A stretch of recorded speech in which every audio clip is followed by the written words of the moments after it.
حدیث شریف بیان کی جاتی ہے کہ حضرت عبداللہ ابن عمر روضہ رسول سے گزرتے تو سرکار کو سلام عرض کرتے، پھر ابوبکر صدیق کو سلام عرض کرتے، پھر اپنے والد کو سلام عرض کرتے اور چلے جاتے۔ اس کی شرح فرما دیں۔ یہ حدیث زیادہ تر وہ لوگ بیان کرتے ہیں جن کا مقصد ابن تیمیہ کی تقلید میں اصل مقصد زیارت سے روکنا ہے، اور میں نے کچھ ایسے لوگوں کو دیکھا کہ مسجد نبی شریف میں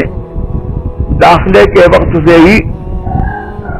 وہ یہ تلقین کرنا شروع کر دیتے ہیں کہ آؤ چلو زیارت جائز نہیں ہے۔ چنانچہ میرے ساتھ میں بھی ایسا ہی ہوا، اور اس حدیث کا یہ مطلب ہرگز نہیں ہے کہ سرکار ابد قرار جناب احمد مختار صلی اللہ تبارک و تعالی علیہ وسلم کی زیارت کے لیے آنا یا اصل زیارت وہ ناجائز ہے، اس لیے کہ زیارت تمام ائمہ مذاہب کے نزدیک، شافعی، مالکی، حنبلی، حنفی، سب کے نزدیک مستحب اور سنت ہے، اور اس سنت کا تعصب سب کے نزدیک ثابت ہے، بلکہ بعض مالکیہ زیارت کے وجوب کی طرف گئے اور زیارت کے لیے شد رحال سفر کرنا اور قریب و دور سے آنا یہ بھی جائز ہے، اور اپنے محل میں علماء کرام نے اس کو خود موقت اور مسجل فرمایا ہے۔ اور حضرت عمر رضی اللہ تبارک و تعالی عنہما کا یہ عمل ہمیشہ تھا، یہ محل نظر ہے، اور اگر یہ عمل بھی ان کا ہو تو اس سے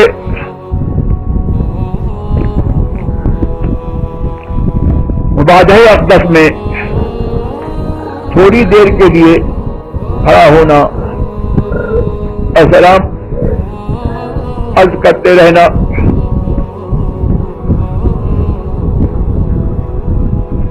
اس عمل سے یہ ثابت نہیں ہوگا کہ حضور سرور عالم صلی اللہ تبارک و تعالی علیہ وسلم کے بواجہ اقدس میں کھڑا رہنا یہ ناجائز ہے سلام کے لیے۔ اور حضرت زید العابدین رضی اللہ تبارک و تعالی عنہ سے یہ مروی ہے، اور ابن حجر مکی رحمت اللہ تعالی علیہ نے الدر الممدود میں اس کو روایت کیا ہے کہ اہل سنت والجماعت کی علامت یہ ہے کہ وہ حضور پر کثرت سے درود و سلام بھیجتے ہیں، اور قرآن کریم میں صاف فرمایا کہ ان اللہ وملائکتہ یصلون علی النبی یا ایھا الذین آمنوا صلوا علیہ وسلموا تسلیما، بے شک اللہ اور اس کے فرشتے درود بھیجتے ہیں اس نبی پر، اے ایمان والو تم بھی خوب درود بھیجو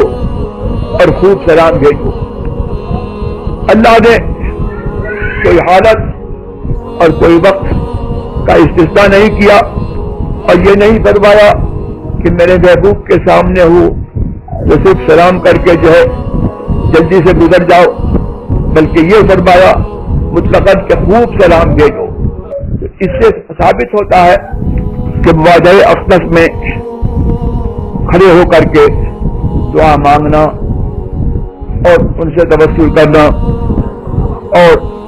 ان پر صلاۃ و سلام بھیجنا یہ سب جائز ہے۔ اور قرآن کریم میں اللہ تبارک و تعالیٰ نے ہم کو بلایا کہ وَلَوْ أَنَّهُمْ ظَلَمُوا، اگر یہ لوگ اپنی جانوں پر ظلم کریں تو تمہاری خدمت میں حاضر ہو اور اللہ سے بخشش چاہیں اور یہ رسول ان کے لیے بخشش چاہے تو اللہ تبارک و تعالیٰ کو بخشنے والا اور مہربان پائیں گے۔ اور اللہ تبارک و تعالیٰ کی بارگاہ میں تضرع، تذلل اور دعا کی کثرت، یہ سب امور جو ہے ان کا مندوب ہونا اور مستحب ہونا اور مطلوب ہونا یہ معلوم ہے۔ اس کے ضمن میں اس آیت کریمہ سے یہ بھی معلوم ہو گیا کہ یہ حکم جو ہے حضور کی حیات ظاہری میں جیسے تھا، آج جب حضور اپنی قبر شریف میں جلوہ فرمائے ان کے واجہ اقدس کے سامنے بھی جو ہے ظاہر کے لیے یہی حکم ہے کہ وہ حضور کے وسیلے سے اور حضور کی طرف منہ کر کے صلاۃ و سلام بھیجے اور اپنی مغفرت چاہے۔ تو قرآن کریم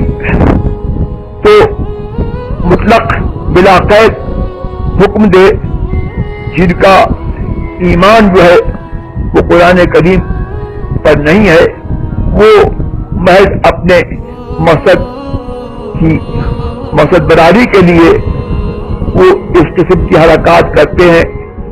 کہ قرآن کریم کے مقابل کسی کے عمل کو بلا وجہ بے محض جو ہے وہ سند کے طور پر پیش کرتے ہیں۔ اور ابن کثیر جو ابن تیمیہ کا شاگرد ہے، اس نے تفسیر ابن کثیر میں یہ لکھا ہے اسی آیت کے تحت کہ امام عتبی کہتے ہیں کہ میں حضور سرور عالم صلی اللہ تبارک و تعالی علیہ وسلم کی قبر کے پاس بیٹھا تھا۔ اس سے پتہ لگا حضرت ابن عمر رضی اللہ تبارک و تعالی عنہما کی حدیث ذکر کر کے جو مقصد حاصل کرنا چاہتے ہیں، امام عتبی بیٹھے تھے، صرف سلام کر کے گئے نہیں، بیٹھے رہے۔ اور وہ کہتے ہیں کہ اس دوران ایک اعرابی آیا اور اس نے کہا کہ میں یا رسول اللہ آپ کی خدمت میں حاضر ہوا ہوں، آپ اپنے رب سے مغفرت طلب کرتا ہوا اور آپ کو اپنے رب کی بارگاہ میں شفیع بناتا ہوا۔ اور اس کے بعد اس نے وہ شعر پڑھے، یا خیر من دفنت بالقاع عظمہ فطار من طیبہن القاع والاکم نفس الفداء لقبر انت ساکنہ فیہ العفاف وفیہ الجود والکرم۔ اے وہ بہترین شخص کہ جس کا جسم مبارک اس میدان میں جو ہے دفن کیا گیا ہے، تو اس کے جسم مبارک کی خوشبو سے میدان، سارے میدان اور ٹیلے معطر ہو گئے۔ میری جان اس قبر کے قربان جس میں تم جلوہ فرما ہو، جس میں تم شاکل ہو، اس قبر میں پرہیزگاری ہے، اور جود و کرم ہے. تو ان باتوں کو یہ لوگ نہیں دیکھتے ہیں. اور حضرت ابن عمر رضی اللہ تبارک و تعالی عنہما کا فعل جو کسی وجہ سے اس کو ہمیشہ کے لیے جو ہے وہ سند سمجھتے ہیں اور اس سے عدم جواز چاہتے ہیں کہ حضور کے واجہ اقدس میں ٹھہرنا ناجائز ہے، یہ ان کی بدبختی ہے.